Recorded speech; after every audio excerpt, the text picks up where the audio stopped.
Like, share and comment on our videos and press the bell icon to never miss an update from Rouse IAS. Join the only official Telegram channel of Rouse IAS Study Circle to get all the materials and other important updates right on Telegram. The link to the channel can be found in the description of the video. Hello and welcome to the weekly edition of Explained section of Indian Express, a series of video lectures where we discuss all those news items which have not been covered in our Daily News Simplified. In this particular discussion, we are going to take up news articles which have appeared in the Explained section in the second week of March. Without wasting any time, let us now begin the discussion. What is 2001 FO32, the largest asteroid passing by Earth this year, appeared in this week's Explained section. So on March 21st, the largest asteroid predicted to pass by Earth in 2021 will be at its closest. It won't come closer than 2 million kilometers to Earth, but it will present a valuable scientific opportunity for astronomers who can get a good look at a rocky relic that formed at the dawn of our solar system, which is this particular asteroid. And so it becomes very, very important from the perspective of prelims 2021. So this particular asteroid is a near-Earth asteroid classified as potentially hazardous asteroid of Apollo group. And so in this particular discussion, we are going to first understand asteroids, Apollo groups, and why this particular asteroid is potentially hazardous asteroid for people living on Earth. Although you should not worry, as there is no threat of a collision with our planet for centuries to come, but it may lead to collision in 1,000 years, and we'll understand that also. So asteroids are small, rocky objects that orbit the sun, just like other planets, but they are pretty small in size. And there are lots of asteroids in our solar system. Most of them live in the main asteroidal belt, a region between the orbits of Mars and Jupiter, as you can see on the screen. And so what is this Apollo group? Now, Apollo asteroids are near-Earth asteroids with perihelion distances less than 1.017 astronomical unit. So perihelion is the point in the orbit of a planet or an asteroid that is nearest to the sun. So as you can see a lot of orbits on your screen, this is sun. And this particular red circle is the orbit of Apollo group of asteroids. And you can see the Apollo group of asteroids over here. They keep on revolving around the sun in this particular orbit, which is shaped in the form of ellipse. And this is the perihelion, where it is closest to the sun, which is less than around 1 astronomical unit, which is a unit of length, roughly the distance from the Earth to the Sun, and equals to about 150 million kilometers. So you can see that they revolve around the Sun, and their orbit is such that when they are nearest to the Sun, they are even closer to the Sun as compared to Earth, Mars, and when they are farthest in their orbit, they are farther from Mars and Earth. So this is their orbit. So these are the Apollo group of asteroids. They have sizes less than 10 kilometers and form most of the population of Earth crossing and potentially hazardous asteroids. And most of the meteorites arriving on Earth are coming from Apollo asteroids. Now let us focus our attention to this particular asteroid from the Apollo group. So this is the orbit of Mercury, Venus, Earth and Mars.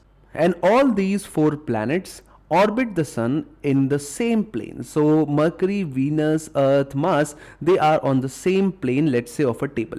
But this particular group of asteroids do not lie in the same plane, and try to visualize the orbit of this particular asteroid is tilted to this particular plane in which other planets lie. And so it goes down that plane and then it comes up from the plane in the elliptical fashion.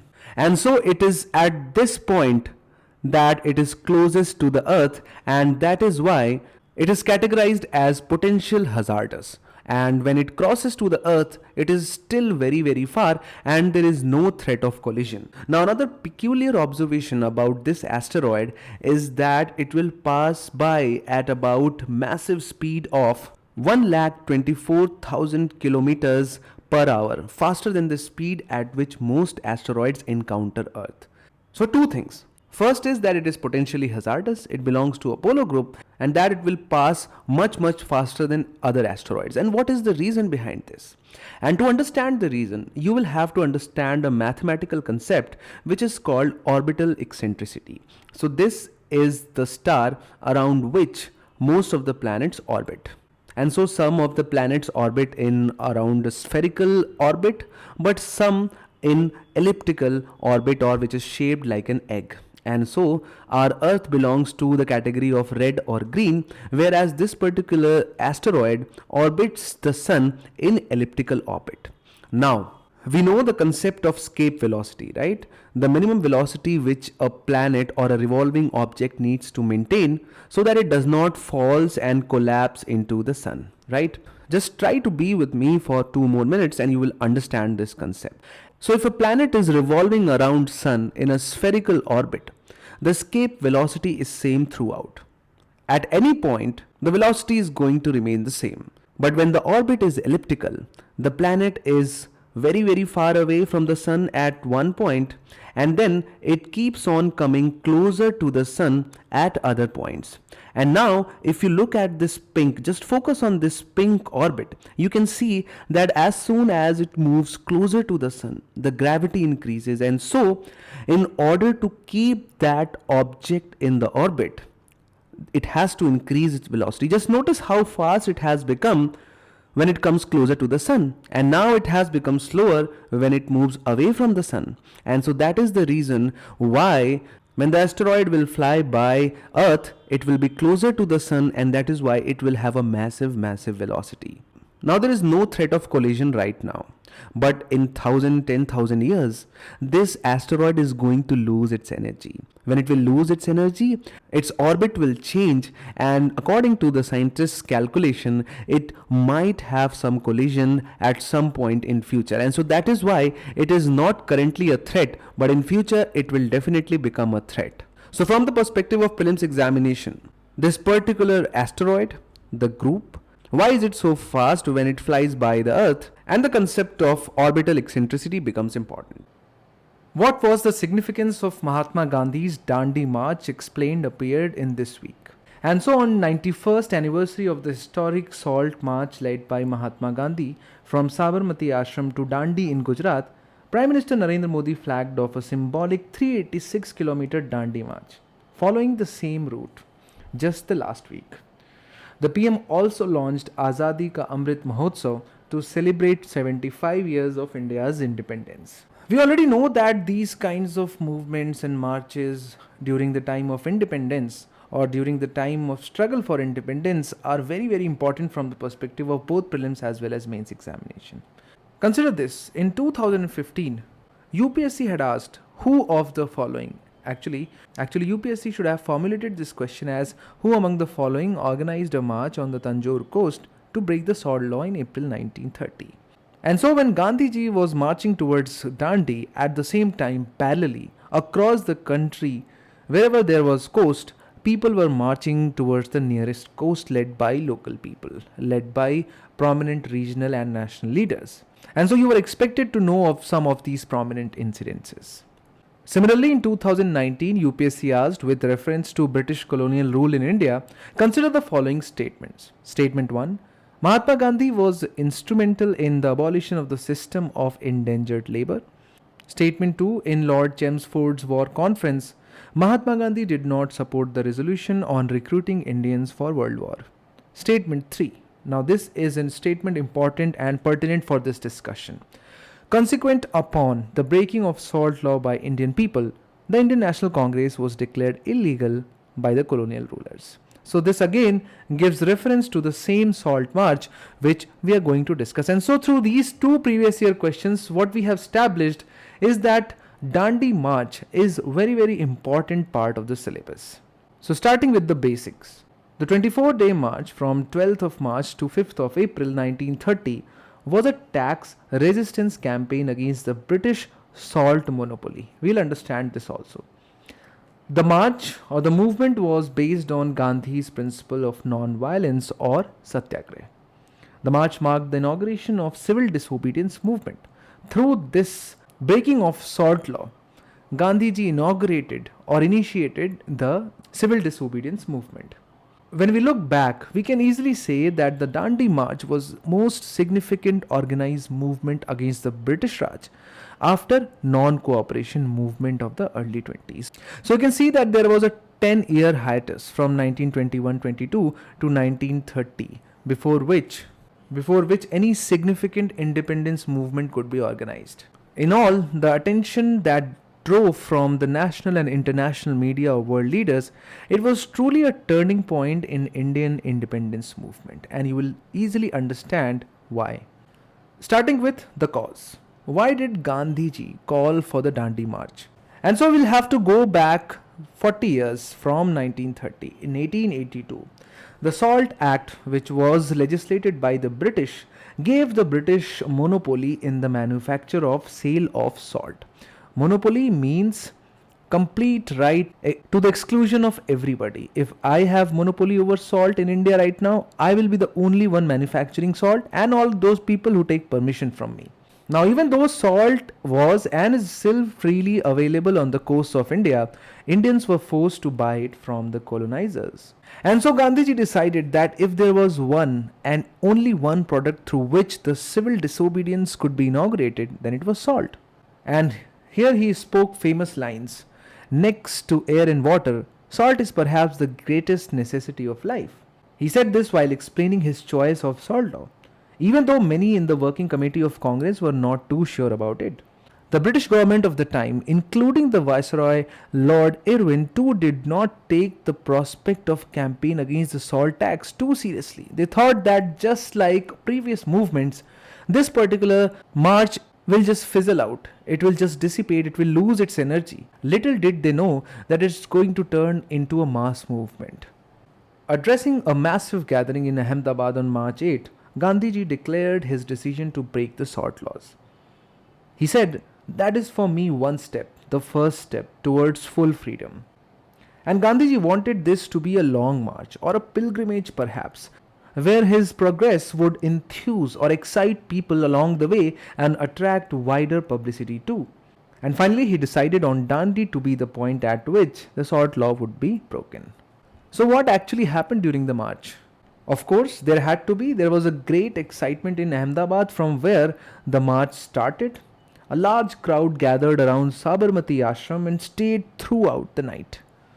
The same evening, Gandhiji wrote to Nehru, informing him about rumors of his arrest. That did not happen though, and Gandhiji woke up a free man following day because, as we have already seen, that the British government took it very lightly.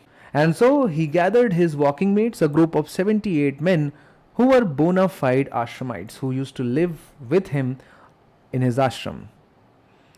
Now, these important people included Manilal Gandhi from South Africa and several others from across the country. For example, there were 31 marchers from Gujarat, 13 from Maharashtra, and lesser numbers from United Province, Kerala, Punjab, even Sindh and Tamil Nadu. Even though women also wanted to be a part of this historical march, Gandhiji preferred to keep it restricted to men alone. So they started out at 6:30 am amidst a large crowd cheering them along with flowers, greetings and rupee notes. On their way, they'd stopped at number of villages where Gandhiji addressed large crowds with fairy speeches on the need to boycott the salt tax. And as you can see on the screen, newspapers from across the world covered this Dandi march. While he was on move, he gave a lot of interviews to the international as well as national journalists. And in one instance, he said, "With this march, I am shaking the foundations of the British Empire. Now that the technical or ceremonial breach of the salt law has been committed, it is open to anyone who would take the risk of prosecution under the salt law to manufacture salt wherever he wishes and wherever it is convenient for him. My advice is that the workers should anywhere and everywhere manufacture salt to make use of it and to instruct the villagers to do so." And this is what the idea was behind civil disobedience movement, right? Indians had to disobey as many laws as possible as far as they were created by the British government. And salt being consumed by everyone, if you break the salt law, you are basically incentivizing everyone to break the same law and create troubles for the British government to manage our country, right? And so, what was the significance of Dandi March? First and foremost, the popularity gained by the march shook up the British government. It woke up quite late. It responded by arresting more than 95,000 people by 31st of March. The following month, Gandhi proceeded to Dharsana Salt Works, from where he was arrested and taken to Yerwada Central Jail.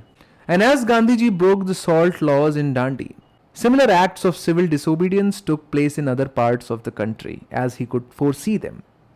In Bengal, for example, volunteers led by Satish Chand Das Gupta walked from Sodapur ashram to village of Mahisbatan to make salt. K.F. Nariman in Bombay led another group of marchers to Haji Ali Point, where they prepared salt at a nearby park. The illegal manufacture and sale of salt was accompanied by boycott of foreign cloth and liquor. So this was the case when you had access to sea. When you did not have, you violated other laws. For example, forest laws were flouted in Maharashtra, Karnataka and central provinces. Peasants in Gujarat and Bengal refused to pay land and chowkidari tax. So the idea behind civil disobedience was very simply communicated by Gandhiji through a simple march and a simple act. He indicated to Indians that if you don't want to be ruled by British, disobey their laws. And so whichever laws people could find they could disobey, they did that. But along with that, acts of violence too broke out in Calcutta, Karachi and Gujarat, but unlike what happened during the non-cooperation movement. This time, the Gandhiji had changed his strategy. Gandhiji refused to suspend the civil disobedience movement this time, because earlier, when the violence took over, he immediately called off the non-cooperation movement, claiming that the movement had gone out of his hand. But this time, he had different views. And so the Congress Working Committee decided to end the Satyagraha only in 1934. It started in 1930, ended in 1934. 4 years is a long time. So what was happening in these 4 years? So parallelly, a lot of conversation, dialogue and agreements were going on, or they were trying to arrive at an agreement parallelly between the Indian people and the British government. So in 1930, the British government convened the first roundtable conference in London to consider the reforms proposed by the Simon Commission. We all know that. And so Congress at the same time was involved in civil disobedience movement, which was fighting for the independence of the country. It boycotted it naturally. You cannot be sitting on the same table with the enemy without any proposal or a solid bargain from the other side. But at the same time, the first roundtable conference was attended by representatives of Indian princes, Muslim League, Hindu Mahasabha and some other people. But nothing came out of it. The British government knew that without the participation of the Congress, no decision on constitutional changes in India would be acceptable to the Indian people. And so the British government made a lot of efforts. In 1931, Viceroy Irwin persuaded the Congress to join the second roundtable conference. An agreement was reached between Gandhiji and Irwin, according to which the government agreed to release all political prisoners against whom there were no charges of violence during the civil disobedience movement. But at the same time, the Congress was to suspend the civil disobedience movement. So this was the agreement through which the movement actually was paused, but it was not ended, because it can only end when the Congress Working Committee decides to end it. It was just a suspension of the activity. But obviously many nationalist leaders were quite unhappy with this agreement. But at its Karachi session, which was held in March 1931 and was presided over by Vallabhbhai Patel, the Congress decided to approve the agreement and participate in the second round table conference, in which Gandhiji went, because he was chosen as the representative of the Congress. At the same time, let's quickly understand the Karachi session as well. This was the session which passed an important resolution of fundamental rights in economic policy. It laid down the policy of the nationalist movement on social and economic problems facing the country at that time. It mentioned the fundamental rights which would be guaranteed to the people irrespective of caste and religion, and it favored nationalization of certain industries, promotion of Indian industries and schemes for the welfare of the workers and the peasants. This resolution showed the growing influence of the ideals of socialism on the nationalist movement. Now coming back to the second roundtable conference. We know that apart from the Congress, no other party was really interested in India's independence, right? The princes, communal leaders, and therefore no agreement could be reached. And so the second round table conference ended in a failure. Gandhiji returned to India and the civil disobedience movement was restarted. But at the same time, the government repression had been continuing even while the conference was going on, and now it was intensified. Gandhiji and other leaders were immediately arrested. Now, the government's effort to suppress the movement can be gauged from the fact that in about a year, 1,20,000 people were sent to jail. And so the movement was withdrawn in 1934. The Congress Working Committee passed an important resolution the same year. It demanded that a constituent assembly elected by people on the basis of adult franchise be convened. It declared that only such an assembly could frame a constitution of India. It thus asserted that only the people of India had the right to decide the form of the government under which they would live. Though the Congress had failed to achieve its objective, it had succeeded in mobilizing vast sections of the people in the second great mass struggle in the country. It had also adopted radical objectives for the transformation of Indian society, which was given form in Karachi session. The legacy and return of the Bamiyan Buddhas virtually. So the Buddhas of Bamiyan were two 6th century monumental statues of Gautam Buddha carved into the side of a cliff in Bamiyan Valley of central Afghanistan.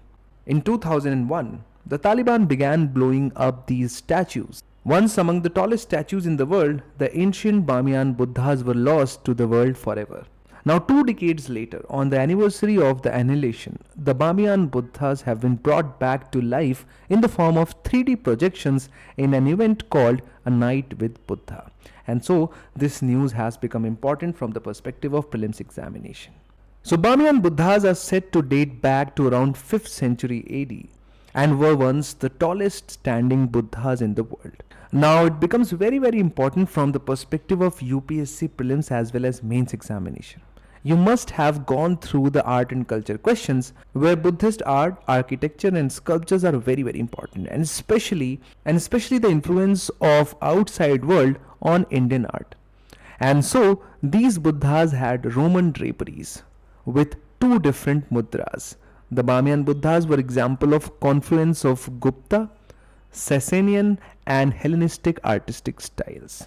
Now, UPSC in mains examination has twice asked the question related to the Buddhist sculptures and Greco-Roman features and influence on Indian art, which, as you can see on the screen, has already been discussed, and the link to the video will be provided in the description where you can go and watch. So apart from being the tallest Buddhist statues, what is the importance of these Bamiyan Buddhas?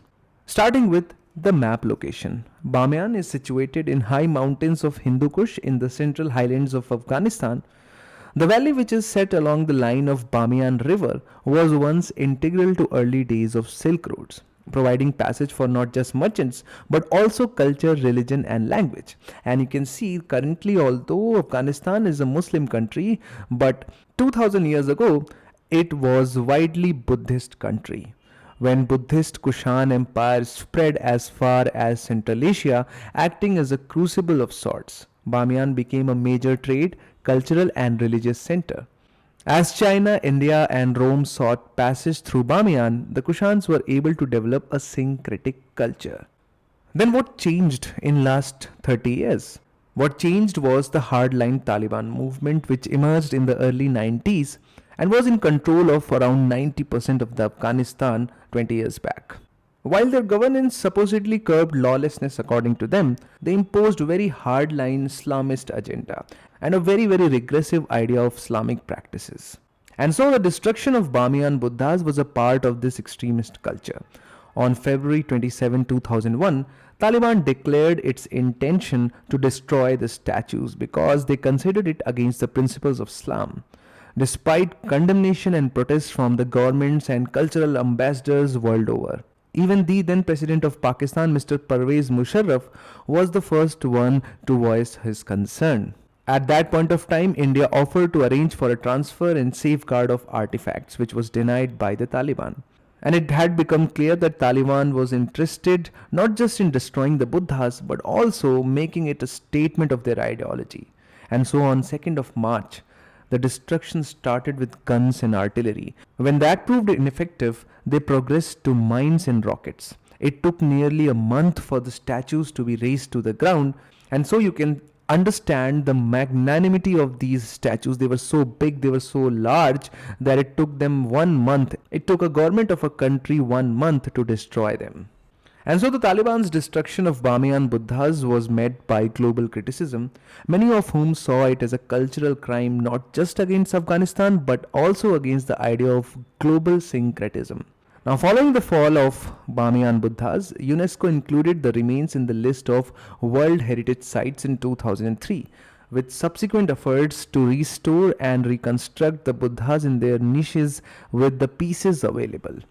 Now, even in the current scenario, it is not possible to restore these Buddhas, and so that is why it has been decided to project these Bamiyan Buddhas at their original location. INS Karanj, the Scorpion class submarine inducted into service, also appeared in this week's explained section. So just the last week, Indian Navy inducted its third Scorpion class conventional diesel electric submarine INS Karanj into service. It was commissioned into the Navy by former Navy Chief Admiral V.S. Shekhawat, who was the commanding officer of the earlier INS Karanj that was used in 1971 India-Pakistan War. Now, whenever we read about the news related to some defense equipments, it is important for us to understand that what we need to remember. And for that, we'll take an example of a previous year question of 2016. Which one of the following is the best description of INS Astradharani that was in the news recently? Amphibious warfare ship, nuclear powered submarine, torpedo launch and recovery vessel, nuclear powered aircraft carrier.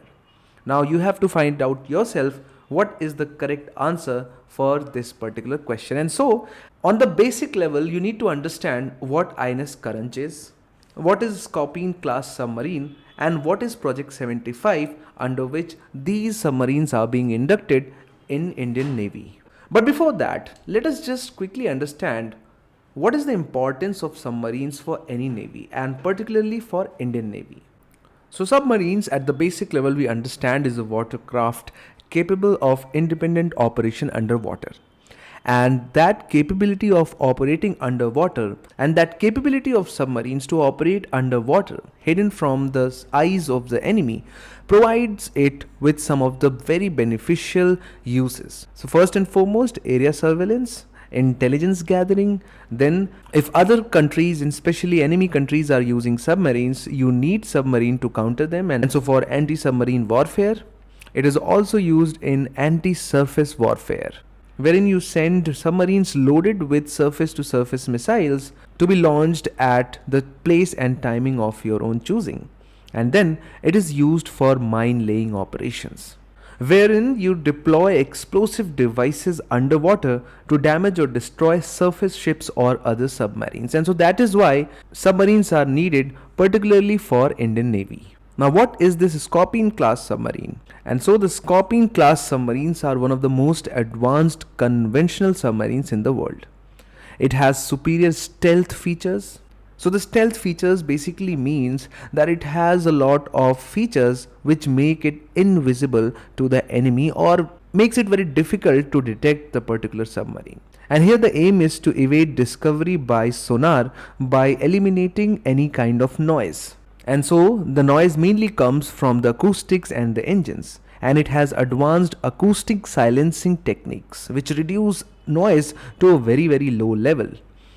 Low radiated noise levels and ability to attack with precision guided weapons on board. So these are the features which make the Scorpion class submarines the best in the world, the best in the conventional category. They were designed by French naval shipbuilding firm DCNS in partnership with Spanish shipbuilding firm Navantia. Since INS Karanj is one of the Scorpion class submarines, what is so special about INS Karanj? Now, just like when companies make a lot of cars, they have a fixed model. But even in that particular model, some of the models are expensive, they have more features, and they are upgraded version of the basic model. And you can say that INS Karanj is an upgraded version of Scorpene. At the basic level, it is Scorpene submarine, but it is upgraded.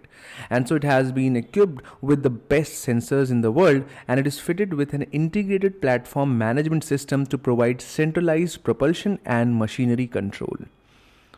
The powerful diesel engine can quickly charge batteries for stealthy mission profile. So normally it will run on diesel engines, but when it feels that it has to maintain low profile, it has to go undetectable, it will switch to the battery mode when the engines will be turned off, and it will be invisible on most of the sonars of the world, and hence it is quite stealthy. And the latest modular construction enables this particular submarine to go completely air independent propulsion in future. Now it is a part of Project 75I of Indian Navy. So what is this project all about? And so under this project of Indian Navy, 6 latest generation attack submarines are being built. They are expected to be completed by 2022, and this particular project is taking shape at Mazgaon Dock in Mumbai. Now we have already seen that this is the third one. So what are the first two? So first was INS Kalavari, which was inducted in 2015. Next was INS Khanderi, which was inducted in 2017. And third one is INS Karanj. And all of them belong to Kalavari class of submarines, where all of them will be Scorpene class. So Scorpene is a French name for which we have given the name Kalavari. Why Himachal Pradesh wants to start sea buckthorn plantations? So the Himachal Pradesh government has decided to start planting sea buckthorn in the cold desert areas of the state this year. And this was announced in the state's budget, which was presented just the last week. So what is sea buckthorn, what is its importance is secondary. Why is it relevant for UPSC Civil Services examination is primary. And so just look at the question which was asked in 2012 prelims examination. Government of India encourages the cultivation of sea buckthorn. What is the importance of this plant? Statement 1, it helps in controlling soil erosion and in preventing desertification. Statement 2, it is a rich source of biodiesel. Statement 3, it has nutritional value and is well adapted to live in cold areas of high altitudes.